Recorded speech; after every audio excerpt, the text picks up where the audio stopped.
قول معروف اور مناسب بات کہہ دینا، یعنی اگر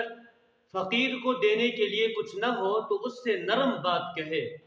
اور اس انداز سے بات کرے کہ وہ محسوس نہ کرے، یعنی اس طرح سے کہہ دے کہ انشاءاللہ بعد میں دوں گا۔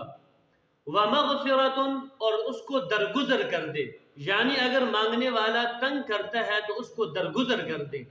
خَيْرٌ مِّن صَدَقَةٍ يَتْبَعُهَا أَذًى، یہ اس صدقہ سے بہتر ہے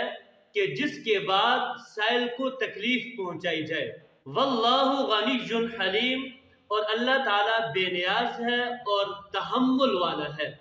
یعنی اس آیت مبارکہ کے اندر یہ سمجھایا گیا ہے کہ اگر آپ کے پاس فقیر کو دینے کے لیے کچھ نہیں ہے تو اس کے ساتھ نرمی سے گفتگو کریں، اور اگر وہ تنگ کرتا ہے اور تلخ کلامی کرتا ہے تو اس کو معاف کر دیں، درگزر کر دیں، اس لیے کہ جو کچھ بھی تم اللہ کی راہ میں خرچ کرتے ہو اس میں تمہارا اپنا ہی فائدہ ہے۔ اللہ کو کسی کے مال کی کوئی ضرورت نہیں ہے، اللہ بے نیاز ہے، انتہائی زیادہ غنی ہے۔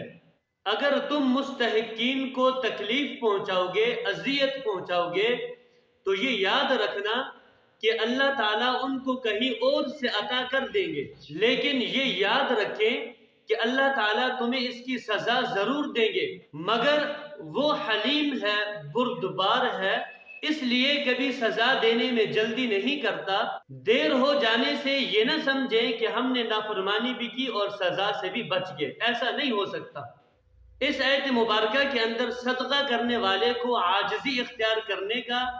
اور فقیر کے ساتھ گفتگو کا طریقہ بتلایا گیا ہے، خاص طور پر اس وقت جب کہ سائل کو دینے کے لیے کچھ نہ ہو تو اس وقت ان کے ساتھ نرمی سے گفتگو کرنی چاہیے، اور اگر سائل تنگ کرے یا تلخ کلامی کرے تو ان کو درگزر کر دینا چاہیے، اس لیے کہ یہ اس صدقہ سے بہتر ہے کہ جس کے بعد سائل کو اذیت پہنچائی جائے، تکلیف پہنچائی جائے۔ حضور انور صلی اللہ علیہ وسلم کا فرمان ہے الکلمۃ الطیبۃ صدقۃ، کہ اچھی بات کہہ دینا بھی صدقہ ہے۔